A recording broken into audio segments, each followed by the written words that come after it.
Alright, I've been working on the wiring schematic for the engine. I have temporary hookup for the headlight, but that was because I had to check the polarity for the LED, which I had wrong, and I had to switch it, but that's a solder them at this point and I'll be fine. What I've added here is a connector that you can pull the headlight out. So if you lower the body off the shell, you can then unplug the headlight without having to cut the headlight or unsolder it or whatever. So you can pull the headlight out remote, and put it back together. It's always been a problem for me when these headlights, old version headlights, are soldered in, as you can only move the body a few inches. And so I had these leftover plugs from a Mike's Train House kit that I had, so I'm using that. At the same time, I put in a second receptacle for another light, which I just happened to hang a light here. And the idea is, when I get the Firebox light, I'm going to put the Firebox light here and have it arranged with the firewall.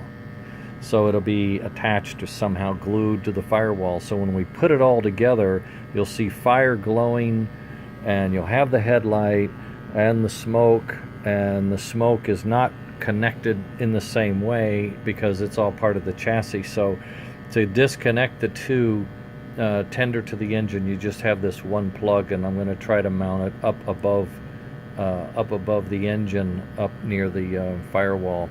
In fact, I'm thinking I can make the firewall kind of as a piece, kind of hold it up into the ceiling, and then have the lower part of the firewall bolt in somewhere. I also want to create a floor, so we actually have a space that you could see where the fireman would reach back and go do work on the tender if he had to.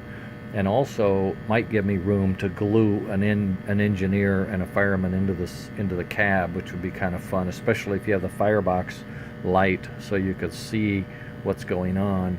The Firebox I ordered is 3 to 17 volts, so it should work, and we'll see what we can get with that. I have the engine wired in backwards, in that when you first start up, and if I do that now, you'll see what I mean.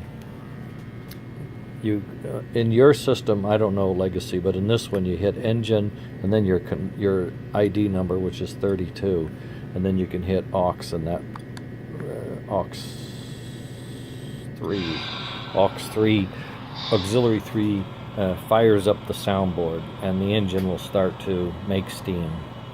The aux 2 turns the headlights off and on, and that's the Firebox and headlight are on the same switch within the control board, just out of convenience. You now have the bell, and you now have the horn. And what I'm going to do is just rotate the throttle in one direction, and you'll see what I mean by wired backwards.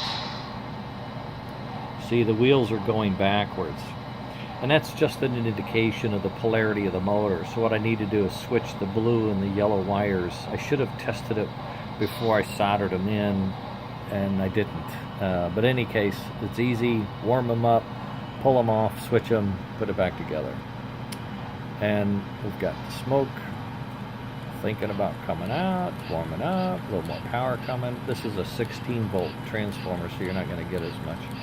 The headlight that I'm getting goes to 17 volts. You're going to want to stay between 17 and 20, I think. But in any case, we can speed up. You get the noise going.